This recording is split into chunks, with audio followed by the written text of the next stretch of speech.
bẹ̀rẹ̀ ìsìn wọ̀nyí nípa kíkọ orin nínú ìwé orin mímọ́ 488.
Sí Olúwa, ẹ̀yin ilẹ̀ gbogbo, ẹ fi ayọ̀ sin Olúwa, ẹ wá ti ẹ̀yin ti orin síwájú rẹ̀.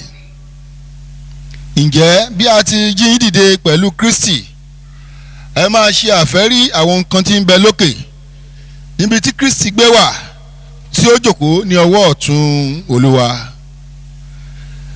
Ẹ̀yin ará olùfẹ́ ọ̀wọ́n, ní ibi púpọ̀ ní ìwé mọ́ tí mú wa jáwọ́ ọ̀pọ̀lọpọ̀ ẹ̀ṣẹ̀ wa, àti kí a má bo ẹ̀ṣẹ̀ wa mọ́lẹ̀ níwájú Ọlọ́run Olódùmarè bàbá wa tí ń bẹ ní ọ̀run. Ṣùgbọ́n kí àwa kí ó fi ìrẹ̀lẹ̀, ìparamọ́, ìrònúpìwàdà àti ọkàn ìgbọ́ràn jẹ́wọ́ wọn, kí àwa kó lè rí ìdáríjì ẹ̀ṣẹ̀ wa gbà nítorí oore àti àánú tí kò ní pẹ̀kun. Bí àwa tilẹ̀ mọ̀ pé ó yẹ tí àwa ìbá máa fi ìparamọ́ jẹ́wọ́ ẹ̀ṣẹ̀ wa nígbà gbogbo níwájú Ọlọ́run, ṣùgbọ́n ó yẹ kí a kó máa ṣe bẹ́ẹ̀ jọjọ nígbà tá a bá pàdé, tí a bá sì péjọ láti dúpẹ́ nítorí oore púpọ̀ tí àwa ń gbà lọ́wọ́ rẹ̀, láti kọrin ìyìn rẹ̀ tí ó yẹ jùlọ, láti gbọ́ ọ̀rọ̀ rẹ̀ tí ó mọ́ jùlọ, àti láti tọrọ nǹkan wọn rìn lọ́wọ́ rẹ̀ tí àwa kò lè ṣe aláìní fún ara àti ọkàn wa. Ǹjẹ́ nítorí náà mo bẹ̀ iye ẹ̀yin tí ó ń gbọ́ mi nísinsìnyí, kí ẹ̀yin kí ó fi ọkàn mímọ́ àti ìrẹ̀lẹ̀ ohùn bá mi lọ sí ìdí ìtẹ́ oore ọ̀fẹ́. Ní orí eékún wa a ó jẹ́wọ́ ẹ̀ṣẹ̀ wa nígbà táwọn máa wí tẹ̀lé mi wípé Ọlọ́run Olódùmarè, àwa ti dẹ́ṣẹ̀ sí ọ, nínú èrò, nínú ọ̀rọ̀ àti nínú ìṣe wa. A kò fi gbogbo ọkàn wa fẹ́ ọ, bẹ́ẹ̀ ni a kò fẹ́ràn aládùúgbò wa jẹ́ bí ara wa. Ṣàánú fún wa, ṣàánú fún wa baba láàánú jùlọ. Kó o wẹ̀ wá nù kúrò ní gbogbo ẹ̀ṣẹ̀ wa, kó o sì fún wa ní agbára láti borí gbogbo àìṣedéédé wa gbogbo nípasẹ̀ Jésù Kristi Olúwa wa. Àmín. Ọba aláàánú, ẹni tí máa ń ṣàánú fún àwọn tí ó bá ronúpìwàdà ẹ̀ṣẹ̀ wọn ní tòótọ́, tí ó sì ń gbanilà kúrò nínú ìdè èṣù àti ìkẹkùn àwọn pẹyẹpẹyẹ, kí ó dáríjì yín, kó ṣàmìyèsí yín lára, kó fi yín lọ́kàn balẹ̀, kó fún yín lágbára nínú ohun rere gbogbo, kó sì mú yín dé inú ìyè àìnípẹ̀kun nítorí Jésù Kristi Olúwa wa. Àdúrà. Olúwa, bàbá wa tí ń bẹ ní ọ̀run, kí a bọ̀ fún orúkọ rẹ, kí ìjọba rẹ dé, ìfẹ́ tìrẹ ni kí a ṣe ní ayé bí wọ́n ti ń ṣe ní ọ̀run. Fún wa ní oúnjẹ òòjọ́ wa lónìí, dárí ẹ̀ṣẹ̀ wa jì wá bí a ti dárí jì àwọn tó ṣẹ̀ wá, má fà wá sínú ìdẹwò, ṣùgbọ́n gbà á lọ bìlísì, torí ìjọba ní tìrẹ, agbára ní tìrẹ, ògo ní tìrẹ láéláé. Àmín. Olúwa jà wá ní òun.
Sáàmù àádọ́fà a ó kà á ní àkàgbà.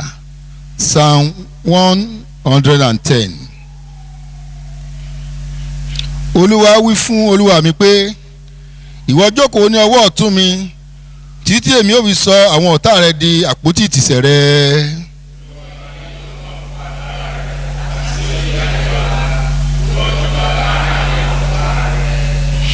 Àwọn ènìyàn rẹ jẹ́ ọrẹ àtinúwá ní ọjọ́ agbára rẹ, nínú ẹwà ìwà mímọ́ láti inú òwúrọ̀ wá, ìwọ ní ìrè ìwé rẹ̀.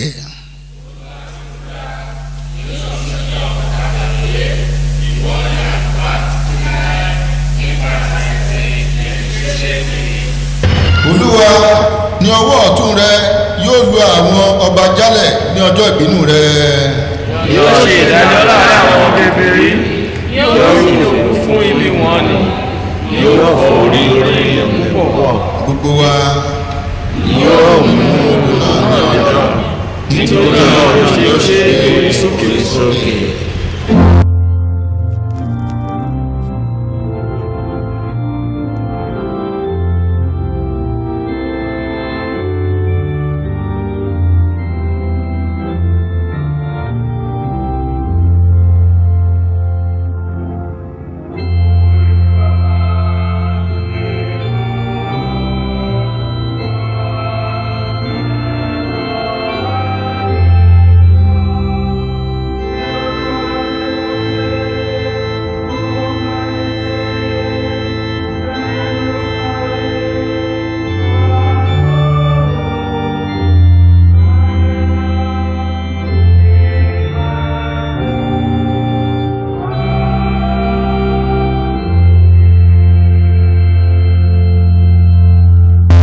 ẹ jọ̀wọ́ kí a jókòó.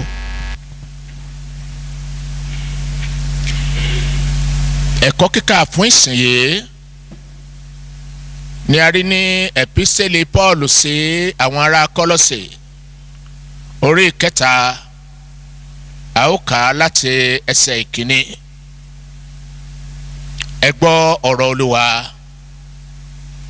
ǹjẹ́ bí a bá ti jí yín dìde pẹ̀lú Kristi ẹ máa ṣàfẹ́rí àwọn nǹkan tí ń bẹ lókè níbi tí Kristi gbé wà tí ó jókòó lé ọwọ́ ọ̀tún Ọlọ́run. ẹ máa ronú àwọn nǹkan tí ń bẹ lókè kì í ṣe àwọn nǹkan tí ń bẹ lé ayé. nítorí ẹ̀yin ti kú a sì fi ìyè yín pamọ́ pẹ̀lú Kristi nínú Ọlọ́run. nígbà tí Kristi ẹni tí í ṣe ìyè wa yóò farahàn nígbà náà lé ẹ̀yin pẹ̀lú yóò farahàn pẹ̀lú rẹ̀ nínú ògo. nítorí náà ẹ máa pa ẹ̀yà ara yín tí ń bẹ lé ayé run: àgbèrè, ìwà èérí, ìfẹ́kùfẹ́, ìfẹ́ búburú àti ojúkòkòrò tí í ṣe ìbọ̀rìṣà. nítorí ohun tí ìbínú Ọlọ́run fi ń bọ̀ wá sórí àwọn ọmọ aláìgbọràn nínú èyí tí ẹ̀yin pẹ̀lú ti ń rìn nígbà kan rí nígbà tí ẹ̀yin ti wà nínú nǹkan wọ̀nyí. ṣùgbọ́n nísinsìnyí ẹ fi gbogbo wọ̀nyí sílẹ̀ pẹ̀lú ìbínú, ìrunú, àrankàn, ọ̀rọ̀ òdì àti ọ̀rọ̀ ìtìjú kúrò lé ẹnu yín. ẹ má sì ṣe purọ́ fún ẹnìkejì yín. ẹ̀yin sáà ti bọ́ ògbólógbòó ọkùnrin nì sílẹ̀ pẹ̀lú ìṣe rẹ̀. ẹ sì ti gbé ọkùnrin titun ni wọ̀, èyí tí a sọ di titun sí ìmọ̀ gẹ́gẹ́ bí àwòrán ẹni tí ó dáa, níbi tí kò lè sí Hélénì àti Júù, ìkọlà àti àìkọlà, aláìgbédè ará Scythia, ẹrú àti òmìnira, ṣùgbọ́n Kristi lé ohun gbogbo nínú ohun gbogbo. nítorí náà bí àyànfẹ́ Ọlọ́run, ẹni mímọ́ àti olùfẹ́, ẹ gbé ọkàn ìyọ́nú wọ̀, ìṣeun, ìrẹ̀lẹ̀, inú tútù, ìpamọ́ra. ẹ máa fara dà á fún ara yín, ẹ sì máa dáríjì ara yín bí ẹnikẹ́ni bá ní ẹ̀sùn sí ẹnìkan. bí Kristi ti dáríjì yín, gẹ́gẹ́ bẹ́ẹ̀ ni kí ẹ̀yin kí ó máa ṣe pẹ̀lú. àti borí gbogbo nǹkan wọ̀nyí ẹ gbé ìfẹ́ wọ̀ tí í ṣe àmùrè ìwà pípé. èyí ni ọ̀rọ̀ Olúwa pẹ́ ní fún Ọlọ́run. a ó tẹ̀síwájú nípa kíkọ orin nínú ìwé orin mímọ́ 245 245 òjìlélúgba ó lé márùn-ún.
àwa dúpẹ́ lọ́wọ́ rẹ bàbá wípé nípasẹ̀ agbára àìrí àti nípasẹ̀ ohun tí ó ju ìmọ̀ èèyàn lọ ẹ gbé ikú mì ní ìṣẹ́gun ẹ sì ti wà lọ́wọ́ ọ̀tún bàbá Olódùmarè tẹ́ ń ṣìpẹ̀ fún wa lójoojúmọ́ ẹ sì ń retí ìgbà tí àwa náà yóò wá sọ́dọ̀ rẹ bàbá a dúpẹ́ fún ohun gbogbo tí ẹ ṣe láṣepé fún wa àgbàdúrà Olúwa má ṣe jẹ́ ká fi ohun ayé ìsinsìnyí bà ìrètí ògo wa jẹ́ bí a sì ṣe ń fẹ́ gbọ́ ọ̀rọ̀ rẹ bàbá àgbàdúrà ẹ̀mí mímọ́ fúnra rẹ̀ kó là wá lóye ọ̀rọ̀ rẹ kó bá ayé wa àti ọkàn wa pàdé lónìí ìgbé ayé wa kó bẹ̀ sí ń gba ìyàtọ̀ látọ̀rọ̀ rẹ gbọ́ aláṣẹ ọ̀run nítorí ọláńlá ọmọ rẹ Jésù Kristi Olúwa wa. Praise the Lord. Praise the Lord. Ẹ jẹ́ kí a jókòó. Mo fi àkókò yìí kí ẹ̀yin ọmọ Ọlọ́run pé a tún kú ìsinmi ọjọ́ òní. Àwa ń dúpẹ́ lọ́wọ́ Ọlọ́run wípé a lè fọwọ́sọ̀yà pé títí dé yìí ni Olúwa ràn wá lọ́wọ́ dé tó sì gba àkóso ayé wa nípa dídáàbò rẹ̀ bò wá nínú gbogbo àwọn nǹkan tó ń kọjá lọ nítorí ẹni tí pa Ísírẹ́lì mọ́ kì í tògbé bẹ́ẹ̀ ni kì í sùn èyí fi mí lọ́kàn balẹ̀ pé ààbò Ọlọ́run lórí ayé yín lójoojúmọ́ yóò máa dájú búburú kan kì yóò ṣubú lù yín bẹ́ẹ̀ ni àrùn karùn kò ní wọ ọ̀dẹ̀ yín o àti ẹ̀yin àti àwọn ìdílé yín lórúkọ Jésù wọn ní nípín nínú ohun búburú tó ń kọjá lọ. Praise the Lord. Èní ọjọ́ ìsinmi èní òun ni ọjọ́ ìsinmi lẹ́yìn ìgòkèrí ọ̀run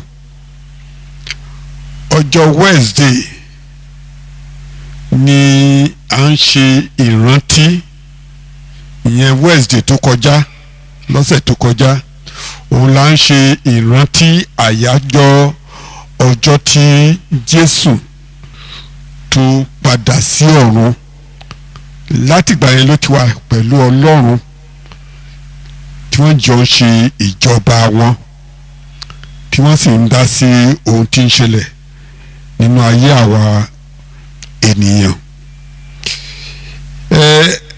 Ní àwọn ọ̀sẹ̀ tó ti kọjá a fi ìdí rẹ̀ múlẹ̀ fún wa pé Jésù tá à ń sìn yìí ó wà láàyè kò kú ó wà láàyè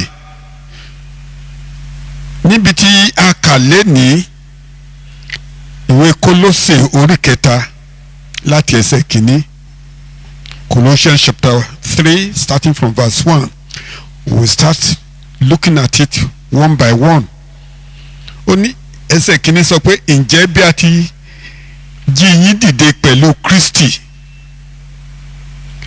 is a good proof ipe Jésù tá ń sọ̀rọ̀ rẹ̀ yìí ó wà láàyè tá a bá sọ pé a jí èèyàn dìde ìyẹn fẹ́ pé ẹ̀yẹn ti kú so nítòótọ́ Jésù ń kú ṣùgbọ́n a jí dìde Bíbélì sọ fún wa pé ó ní Ọlọ́run fúnra rẹ̀ nínú ìwé Àpọ́sítélì orí 2 ó ní nítorí pé Ọlọ́run fúnra rẹ̀ ló jí dìde nítorí ikú kò ní ipá tàbí agbára lórí rẹ̀.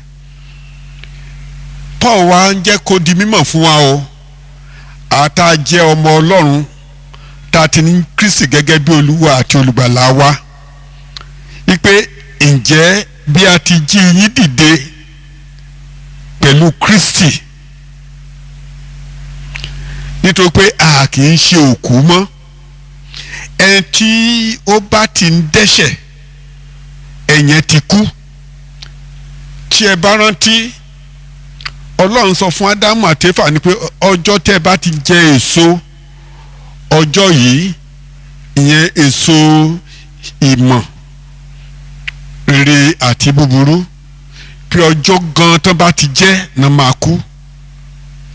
àwọn rò wípé èṣù tàn wọ́n jẹ, ó fi ikú yẹn ó fi ṣe ti physical death, but nǹkan tí ọlọ́run ń sọ òun ni spiritual death. spirit wọn tó jẹ́ pé ó wà sensitive to God's spirit, spirit wọn tó jẹ́ pé can easily communicate with God, ọjọ́ yẹn ló di òkú. And because of that there was a blackout, cut in transmission between man and God. ẹnikẹ́ni tó bá dẹ́ṣẹ̀, ẹni yẹn ìbá ṣe ẹyọ kan, ẹ̀ṣẹ̀ nítorí pé poison ni, májèlé ni tó ń pààyàn. kò dìgbà tó bá dá ẹ̀ṣẹ̀ tó pọ̀ kó tó kú. poison kékeré belé ó tó kan tó máa pààyàn. so ẹ̀ṣẹ̀ ló máa ń pànìyàn. ṣùgbọ́n nígbà tí Jésù ń wá sínú ayé tó sanwó ìtanràn lórí ẹ̀ṣẹ̀ tá a dá, Bíbélì sọ fún mi pé ó ní ó gbé ikú mì ní ìṣẹ́gun. Ikú tó pa wá yẹn ó ní agbára láti sọ di alààyè. ṣebí fisikálì nígbà ayé Jésù, Lásárù ó ti kú fún odidi ọjọ́ 4.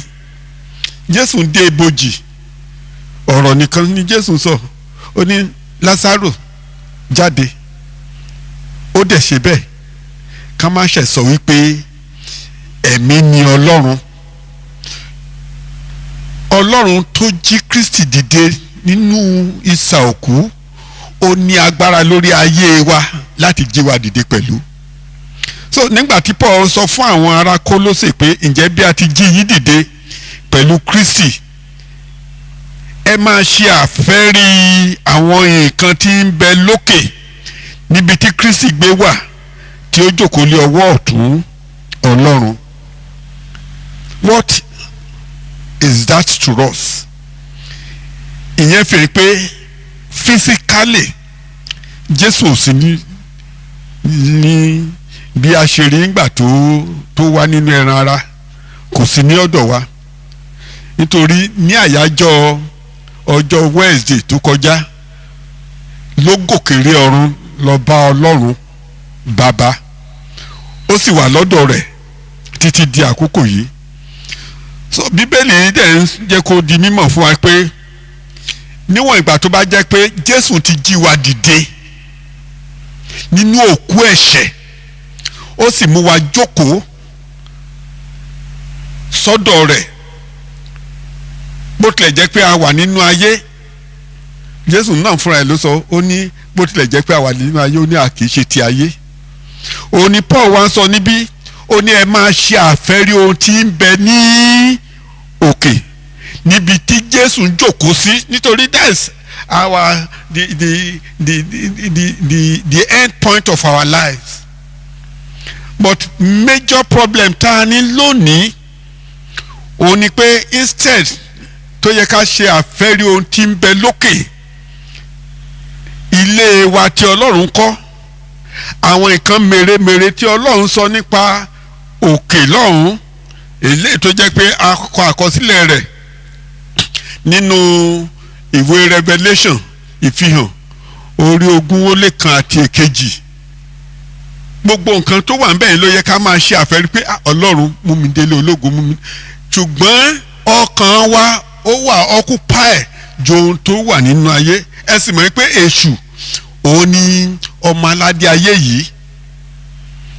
He has made everything attractive to seduce us from Christ, so that the attraction tó wà nínú ayé is enough to occupy us. And that's why tó jẹ́ pé gbogbo èèyàn máa ń sá káàkiri to get this property, wealth, everything, possession. But Paul mọ̀ pé danger ni àwọn nǹkan wọ̀nyí fún wa. Àwọn nǹkan wọ̀nyí kò ní jẹ́ ká lè rí Ọlọ́run níbi tí a fi ìyè wa pamọ́ sí. And unfortunately àwọn gan tó jẹ́ pé Ọlọ́run fúnra rẹ̀ ti rà padà nínú ikú ẹ̀ṣẹ̀ tán ti dá láàyè. Today they run after the things of the world at the expense. Mo ń sọ níbì kan tá a bá jáde church náà tẹ́ rí àwọn ọ̀rẹ́ méjì tàbí mẹ́ta tán lọ ilé, agídí ló máa fi gbọ́ tán jọ máa discuss ìbùkún tí wọ́n rí. Nǹkan tí ó dẹ̀ gbọ́ nǹkan tí oníwàásù yẹn sọ, ó sọ pé ká má ṣe wọ́n lè fomi tóró ọ̀rọ̀, ṣùgbọ́n nǹkan tó máa sọ àwé mo ní ìpàdé níbi báyìí ibẹ̀ mo ń lọ báyìí tí n bá ṣe kìíní màá rí ẹ nírọ̀lẹ́. They will forget everything concerning the church. Kan tó tún lè rántí church ó tún di ọjọ́ ìsinmi tó tún bọ̀. Kò sí pé and ibẹ̀ ló ti máa mọ ibi tí ìṣúra ẹni bá wà ibẹ̀ lọ́kàn ẹ máa wà. Nítorí pé ìṣúra wa ò sí ní àgbà pé ìṣúra wa wà lọ́run. Òun ló jẹ́ pé inú ayé tí ìṣúra wa wà yìí, people will be running here and there without any making reference to heaven. But Paul ń sọ ó ní ẹ máa ṣàfẹ́rí àwọn nǹkan tí ń bẹ lókè níbi tí Kristi wà. Àti gba Kristi sókè nísinsìnyí ó wà ní ọwọ́ ọ̀tún Ọlọ́run Olódùmarè. Ibẹ̀ ló yẹ ká máa wò ká dẹ̀ wo Olúwa kí ló wà nínú ayé mi tí ò ní lè jẹ́ kí n dé ọ̀run.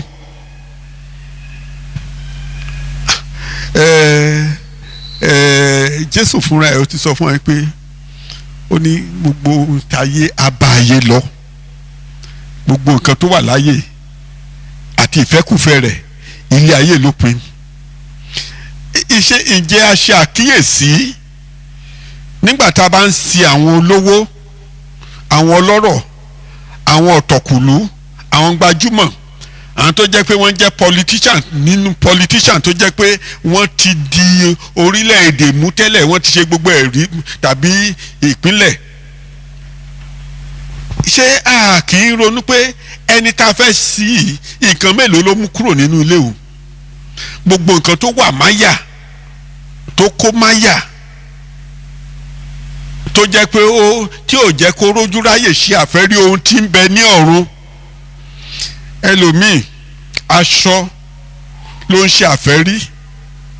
Nígbà tí ẹlòmíì bá sọ̀rọ̀ á lò ní 150 pairs of shoes. Pápá ẹ̀yin obìnrin mo ní now tó o bá kú mélòó náà fẹ́ kó sí ẹlẹ́sẹ̀ lọ. And á dẹ̀ sọ pé eléègan tó ní gan ò tí ì tó. A máa le instead tó yẹ kó ṣe àfẹ́rí ọ̀run níbi tó jẹ́ pé ó máa fàbọ̀ sí lọ́jọ́ ayé ẹ̀. And ikú ò dẹ̀ dọ́jọ́, àìsàn òdóṣù, kò sẹ́ni tó ń lé ayé tó ń bá ayé iná máa lé títí tó máa fi gbẹ́mìí mì. Ibi tó yẹ kán ṣe àfẹ́rí Jésù ní pé ká tètè wá ìjọba Ọlọ́run náà àti òdodo rẹ̀. Eléyìí tá ń ṣàfẹ́rí ó ní òun lélẹ̀ tó kù tó jẹ́ pé òun fi fún wa. Lónìí Jésù wà lókè ọ̀run ó sì ń wo gbogbo wa. Ó wo ìgbà tí àkókò bá máa dé tí Ọlọ́run bàbá sọ pé kó lọ kó àwọn àyànfẹ́ wá. Tí àkókò bá dé lónìí tó ní kó lọ kó àwọn àyànfẹ́ wá, kí la máa bá nínú ọkàn rẹ? Ṣé a máa bá wípé òun ṣe àfẹ́rí ọ̀run ni tàbí ti ayé? Ó ní ẹ máa ronú àwọn nǹkan tí ń bẹ lókè kì í ṣe àwọn nǹkan tí ń bẹ lé ayé. Kí ni wọ́n jẹ, kí ni wọ́n mu, kí ni wọ́n fi bora, irú aṣọ wo mo máa wọ̀. ẹlòmíín inú wa à ń bọ̀ ní ṣọ́ọ̀ṣì ó ti tó bí ọjọ́ bíi 3-4 tó ti aṣọ tó máa fi ṣakọ nínú ní ṣọ́ọ̀ṣì yẹn á ti tó síbì kan pé aṣọ tí ń bá wọ eléyìí wọ́n á gbà. Kò wo beauty of God in his or her life. But lónìí Ọlọ́run ṣe ojú inú wa àwọn nǹkan tó jẹ́ kó yẹ kó jẹ́ focus wa ó nítorí ẹ̀yin ti kú a sì ti fi ìyè yín pamọ́ pẹ̀lú Kristi nínú Ọlọ́run. A kú ṣùgbọ́n Jésù jí wa dìde ó mú wa gòkè lé orí ọ̀run nínú ẹ̀mí ibi tí a jókòó a fi ìyè wa pamọ́ sínú Kristi. Tó bá jẹ́ pé Kristi ìgbà tó kú kò jíǹde everything is finished for our lives. But ìyè wa Jésù fúnra ẹ̀ sọ fún wa ó ní àwa wà nínú òun òun wà nínú Ọlọ́run. Nǹkan tó sọ ni pé ìyè wa inú òun ló wà òun gan fúnra òun wà nínú Ọlọ́run. Ìyẹn fẹ́ pé ẹni tí ó bá ní ìyè tá a fi pamọ́ sínú Kristi kò yẹ kẹ́rù máa bà á. Ṣùgbọ́n nítorí pé ọ̀pọ̀lọpọ̀ a ti jára wa gbà lọ́dọ̀ Ọlọ́run a ti jára wa gbà nínú Kristi a ti yan tara wa nípa nílé nǹkan ti ayé. Èyí ó jẹ́ nǹkan tó jẹ́ pé ó ń fa ẹ̀rù sínú ayé wa. Ó ní nítorí tí Kristi ẹni tí í ṣe ìyè wa yóò farahàn nígbà náà ni ẹ̀yin pẹ̀lú ó farahàn pẹ̀lú rẹ̀ nínú ògo. Tó bá sọ pé ìyè rẹ̀ wà nínú Kristi tẹ́ṣẹ̀ bá wà nínú ayé ẹ kò sí bí ìyè ẹ ṣe lè fi nítorí ohun àìmọ́ kan kò lè wọnú Kristi. Ohun àìmọ́ kan kò lè wọnú Kristi. Tó bá jẹ́ pé nítòótọ́ o fẹ́ kí ìyè rẹ ká fi pamọ́ sínú Kristi o gbọ́dọ̀ rìn láì ní àbàwọ́n o gbọ́dọ̀ jáwọ́ kúrò nínú ẹ̀ṣẹ̀. Òun ni nígbà tí ó wá ń tẹ̀síwájú nígbà tí ó débì kan ó ní kí a bọ́ ògbólógbò ọkùnrin nì sílẹ̀ kí a sì gbé ọkùnrin titun wọ̀. Ó ní nínú èyí tí ẹ̀yin pẹ̀lú ti rìn nígbà kan rí nígbà tí ẹ̀yin ti wà nínú nǹkan wọ̀nyí ṣùgbọ́n nísinsìnyí ẹ fi ògbólógbò wọ̀nyí sílẹ̀ pẹ̀lú. That is kí a bọ́ ògbólógbò àwọn nǹkan wọ̀nyí sílẹ̀. Tá a bá sọ pé èèyàn bọ́ nǹkan sílẹ̀ à ń sọ̀rọ̀ wípé èèyàn gbé wọ̀. Èèyàn máa ń gbé ẹ̀ṣẹ̀ wọ̀ gẹ́gẹ́ bí ẹ̀wù ni. Nígbà tó ní pé ká bọ́ sílẹ̀ ó ní put off all this. Ìwọ ni irọ́ pípa. Tán bá ní pé aṣọ tí mo wọ̀ yìí tán bá ní pé kí n bọ́ sílẹ̀ nígbà tí n bá bẹ̀ sí ń bọ́ gbogbo rẹ̀ kí ló máa kù sí mi lára? The next ni pé ẹ̀ rí ìhòòhò mi. So nǹkan tí Paul ń sọ fún àwa Kìrìsìtẹ́nì nìyẹn. Ó ní kí a bọ́ àwọn nǹkan wọ̀nyí sílẹ̀. Kí àwọn nǹkan wo ló ní pé kí a bọ́ sílẹ̀? Ẹ fi gbogbo nǹkan wọ̀nyí sílẹ̀ pẹ̀lú ìbínú, ìrunú, àrankàn, ọ̀rọ̀ òdì àti ọ̀rọ̀ ìtìjú kúrò ní ẹnu yín. Gbogbo àwọn nǹkan tí mo kà yìí ó dàbí ẹ̀wù fún wa garment tó jẹ́ pé Paul sọ pé ká bọ́ wọn sílẹ̀. So ẹ̀wù tí mo wọ̀ yìí gbogbo yín lẹ rí ẹ mọ̀ kọ́lọ̀ ẹ̀ ẹ mọ̀ bó ṣe rí. I don't need to describe this to you. You know it, you can describe it, you can call the name. Bẹ́ẹ̀ gẹ́gẹ́ nígbà tí a bá wọ àwọn ògbólógbò ìbínú àti bẹ́ẹ̀ bẹ́ẹ̀ lọ o nílò láti sọ fún èèyàn pé mo máa ń bínú o. Ìwà ẹ fúnra ẹ̀ a lè sọ pé o wọ ẹ̀wù ìbínú, ẹ̀wù àrankàn, ẹ̀wù ìkórira, ẹ̀wù panṣágà, ẹ̀wù olè, ẹ̀wù irọ́, gbogbo àwọn nǹkan wọ̀nyí ẹ̀wù ni wọ́n níwájú Ọlọ́run. Ó ní ká bọ́ sílẹ̀, ká wá ṣẹ̀wá, ó ní dúró pé a ti dá ẹ̀dá tuntun, ká wá wọ ẹ̀wù ìfẹ́, ẹ̀wù àlàáfíà, ẹ̀wù ìdáríjì, ẹ̀mí ìdáríjì àti bẹ́ẹ̀ bẹ́ẹ̀ lọ. When you naked yourself of sins, then you will now put on. Àwa wọ ẹ̀wù eléyìí tó jẹ́ pé ẹ̀wù tuntun tí Ọlọ́run dá fún wa. Òun ni Paul fi sọ fún àwọn ará Kọ́ríńtì, ó ní ẹnikẹ́ni tó bá wà nínú Kristi ó di ẹ̀dá tuntun. Ó ní kíyèsí ohun àtijọ́ ti kọjá lọ. Nǹkan tí Ọlọ́run fẹ́ nìyẹn. Nígbà tó bá sọ pé kíyèsí ohun àtijọ́ ti kọjá lọ, ìyẹn fẹ́ pé ẹ̀wù olè tá ń wọ̀ tẹ́lẹ̀ tó bá ti wà ní olè nìyẹn o, kì í ṣe pé àti jí nǹkan kan o. Báwo náà ṣe mọ̀ pé olè ni wá? Is because they have seen the garment of stealing in us. Eléyìí ó kúrò jù kan míì lọ.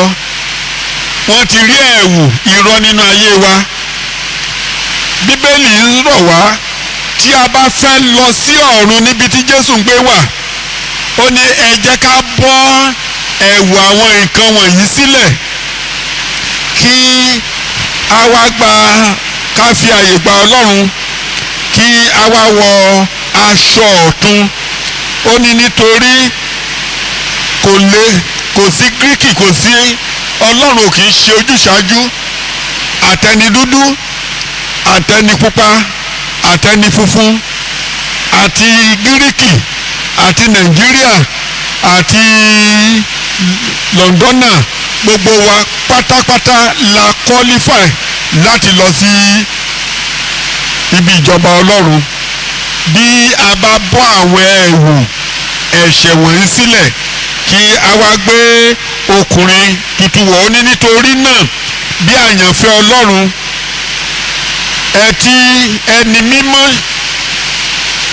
ẹni mímọ́ àti olùfẹ́, ẹ gbé ọkàn ìyọ́nú wọ̀. Ìyọ́nú ó describe ẹ̀ gẹ́gẹ́ bí aṣọ. Nígbà tí ẹ bá ti bọ́ àwọn ẹ̀wù ẹ̀ṣẹ̀, ẹ wá wọ àwọn ẹ̀wù tuntun èyí tí Ọlọ́run fúnra rẹ̀ tó fọwọ́ sí, tó dá fún wa, tó sì fi wọ̀ wá, wípé ẹ gbé ọkàn ìyọ́nú wọ̀, ìṣeun, ìrẹ̀lẹ̀, inú tútù, ìpamọ́ra. Ẹ máa ṣàfẹ́rí, ẹ máa faradà ẹ fún ara yín, ẹ sì máa dáríjì ara yín. Bí ẹnikẹ́ni bá ní ẹ̀sùn sí ẹnìkejì rẹ̀, bí Kristi ti dáríjì yín, gẹ́gẹ́ bẹ́ẹ̀ ni kí ẹ̀yin kí ó ṣe pẹ̀lú. Àti borí gbogbo nǹkan wọ̀nyí, ẹ gbé ìfẹ́ wọ̀, tí í ṣe àmùrè ìwà pípé. Nígbà tí a bá wọ àwọn aṣọ wọ̀nyí, ó lè ṣò wá kó má lè jẹ́ ká rìn dáadáa, ṣùgbọ́n àmùrè òun ni bí belt, òun la máa fi kó wọn mọ́ra, tó jẹ́ pé à á lè rìn fétéfété láti lọ ìjọba ọ̀run. Ẹ̀yin ọmọ Ọlọ́run lónìí, bí a ṣe ń kí wa pé a kú oríire ti Jésù tó gòkè rí ọ̀run, ẹ jẹ́ á rántí pé àwọn áńgẹ́lì níbi tí Jésù ti ń gòkè rí ọ̀run, wọ́n sọ fún àwọn ọmọ ẹ̀yìn pé Kristi tẹ́rí tó ń lọ yìí yóò tún padà bẹ́ẹ̀ gẹ́gẹ́. Mo kí wa lónìí pé a kú ìfojúsọ́nà ìpadàbọ̀ Jésù lẹ́ẹ̀kejì láti wá kó àwa àyànfẹ́ lọ ilé. Bọ̀ bí a bá ṣe múra sílẹ̀ yìí, mo rọ̀ wá nínú Kristi, àwọn nǹkan tí ò yẹ ká rí lọ́rùn wa, ẹ jẹ́ a bọ́ wọn sílẹ̀ o. Ìrédè òru, àgbèrè, irọ́ pípa, ìpànìyàn, ojú kòkòrò, ìfẹ́kùfẹ́ fún ohunkóhun, àfẹ́rí wa fún ti ohun ti ayé, ẹ jẹ́ kó kúrò níbẹ̀ ká máa ṣe àfẹ́rí ohun tí ń bẹ lókè níbi tí a ó padà sùn sí lọ́jọ́ ìkẹyìn. Àmùrè ìfẹ́ òun náà la fi sọ pé ìfẹ́ òun ni kò kárí ohun gbogbo. Nígbà tí Jésù tán bí léèrè tó fẹ́ sọ òfin, ó ní méjì ni: fẹ́ Ọlọ́run rẹ kí o sì fẹ́ ọmọ ẹnìkejì rẹ gẹ́gẹ́ bí ara rẹ. Gbogbo rẹ̀ ìfẹ́ sí Ọlọ́run, ò ní fẹ́ ṣe Ọlọ́run. Ìfẹ́ sí ọmọ ẹnìkejì rẹ, ò ní fẹ́ ṣe àìdá sí. Gbogbo rẹ̀ ó dúró lórí ìfẹ́. Ìfẹ́ ni ò kì í jẹ́ ká dẹ́ṣẹ̀ o. Bí a bá fẹ́ràn Jésù Kristi, a ní fẹ́ ṣẹ̀ ẹ́. Nǹkan tó ní ká má ṣe, a ní fẹ́ ṣe é. Nǹkan tó ní ká ṣe la máa fẹ́ ṣe, kí ìfẹ́ tó wà láàrin wa kó bàa lè máa gbèrú sí i. Ní mo ṣe ń kí wa pé ẹ kú ìmúrasílẹ̀, ìwọ tó bá dẹ̀ wà níbi tó ò tí ì ní Kristi tàbí o ní Kristi ṣùgbọ́n àwọn aṣọ tó gbé wọ̀ lónìí ó lòdì sí èyí tí Ọlọ́run fẹ́ kó o wọ̀. Mo rọ̀ ẹ́ lórúkọ Kristi, lọ bọ́ àwọn aṣọ wọ̀nyí sílẹ̀ kó o jẹ́ kí Ọlọ́run kó fi aṣọ tuntun rẹ̀ wọ̀ ọ́. Ìwọ tó ò bá dẹ̀ tì ní Kristi, o ní oore ọ̀fẹ́ lónìí nítorí pé ikú ò dọ́jọ́ o, àrùn ò dóṣù o, ẹ̀mí rẹ ó fẹ́lẹ́. Tó bá jèrè gbogbo nǹkan tó wà nínú ayé, kí ló fẹ́ fi ṣe pàṣípàṣọ ẹ̀mí rẹ? Ẹni gan tó jẹ́ pé ó máa dá ẹ lẹ́jọ́ nínú ayé níbí, ó ṣe àfẹ́rí rẹ̀. Ṣé ìgbà tó bá wá kú nínú bòjì tá a ti gbé ẹ lọ sọ́run àpáàdì ló ṣẹ̀fẹ̀ máa ṣe àwárí? Ẹ̀pà òbóró mọ́. Mo rọ̀ wá lónìí, ẹ jẹ́ á gbé Jésù yẹ̀wò nínú ayé wa o. Tó bá pèrè ẹni Kìrìsìtẹ́nì, kò sí nǹkan kan tó lè mú kúrò nínú ayé o.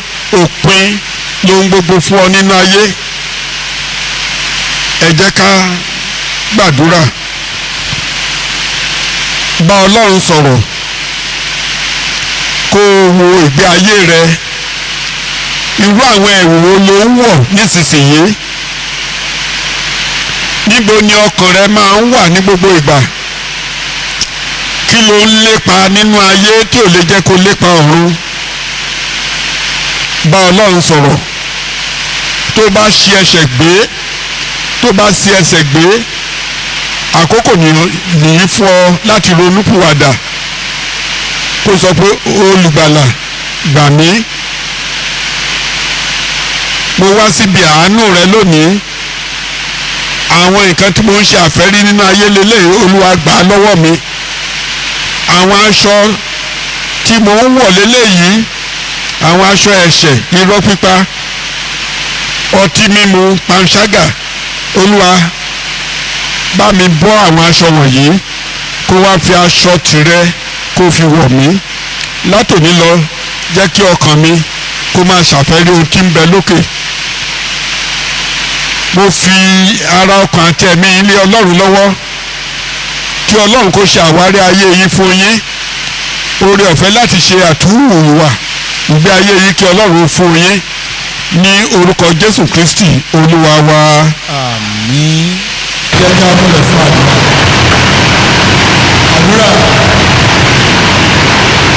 Kúkúrú fún ọ̀sẹ̀ yìí, ọjọ́ ìsinmi ìní láì gbèrè ọ̀run.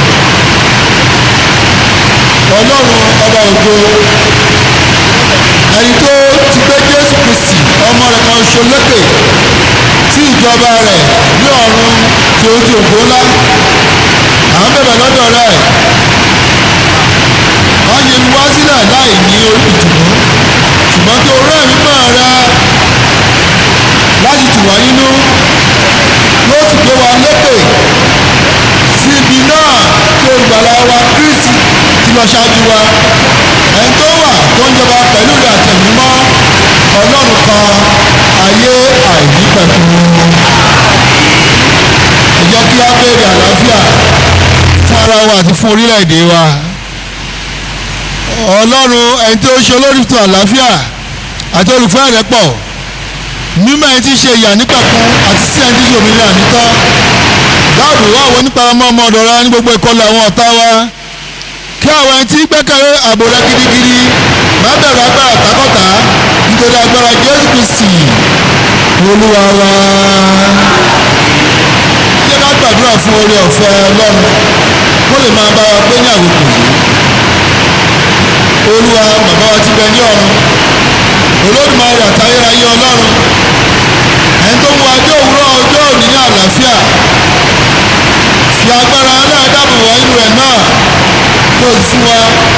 Ká má ṣubú sínú ẹ̀ṣẹ̀ lónìí, ká má ṣubú sínú ẹ̀ṣẹ̀ ní ọ̀sẹ̀ yìí, ká má ìṣúró wọnú erukéwu, ṣùgbọ́n kí gbogbo ṣe wa kó lè máa tọrọ ọ̀nà lẹ́sẹẹsẹ wá, ká lè ṣe ìtótọ́ ní ojú rẹ nígbà gbogbo nítorí Jésù Kristi Olúwa wa. Orúkọ Jésù, orúkọ ńlá Jésù. Bàbá àti gbọ́ ọ̀rọ̀ rẹ, ẹ̀mí mímọ́ lónìí sọ̀kalẹ̀ sínú ayé wa. Ó sọ nínú ìwé Síkẹ́lì orí kẹtàdínlógójì ẹsẹ̀ kejìlá, olówó fọ́ ibojì wọn, olówó mú wọn jáde lónìí. Gbogbo ibojì tí ẹ̀ṣẹ̀ àti èṣù ti gbé wa sí, ẹ̀mí mímọ́ máa fọ́ wọn lónìí, máa fọ́ wọn lónìí. Ẹ gbé wa jáde, ẹ gbé ògo wa jáde, ẹ gbé ìlera wa jáde, ẹ gbé orílẹ̀-èdè wa jáde. Ẹ̀mí mímọ́ lónìí sọ̀kalẹ̀ sínú ayé wa. Jésù, kò sí agbára tó lè dá ọ dúró, ibojì kò lè dá ọ dúró, ìsàkú kò lè dá ọ dúró. Ó gòkè pẹ̀lú agbára ńlá lónìí. Agbára náà lónìí lórúkọ Jésù fi gbé wa dìde, fi gbé orílẹ̀-èdè wa dìde. Agbára tó pàṣẹ kí ìmọ́lẹ̀ kí ó wà tó òkú paradà lónìí, agbára náà kó wọnú ayé wa lọ. Òkùnkùn àìsàn ẹ máa paradà, òkùnkùn àìlera ẹ máa wọlẹ̀. Bàbá ẹ tú wa sílẹ̀, ìmọ́lẹ̀ rẹ yóò mọ́lẹ̀ sí wa lára. Ìjọba náà là ń lépa, àtàwa àtàwọn tó ń gbé wa mọ̀jà pàdánù rẹ̀. Ilé ayọ̀ ni tó ti pèsè, bàbá àwa yẹ ògo ní fún orúkọ yín. A gbàdúrà ní ọlá Jésù Kristi Olúwa wa.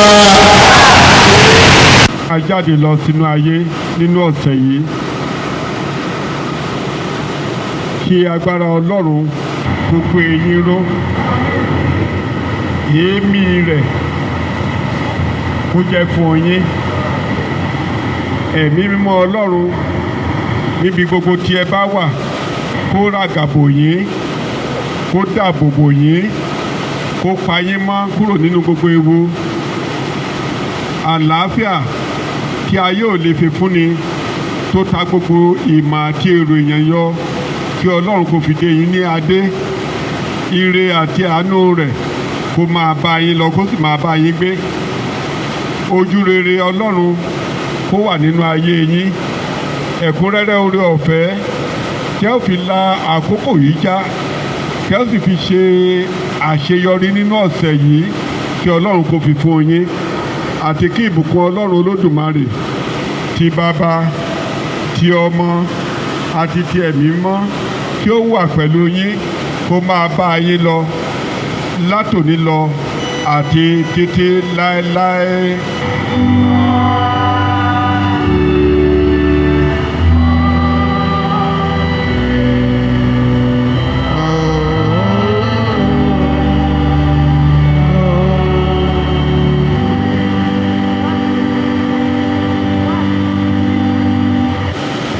Ẹ máa jáde lọ ní àlàáfíà, kí Ọlọ́run àlàáfíà kó máa bá yín lọ ní orúkọ ti Jésù Kristi Olúwa wa. Orin ìparí ìsìn, orin 561, ìwé orin mímọ́ 561.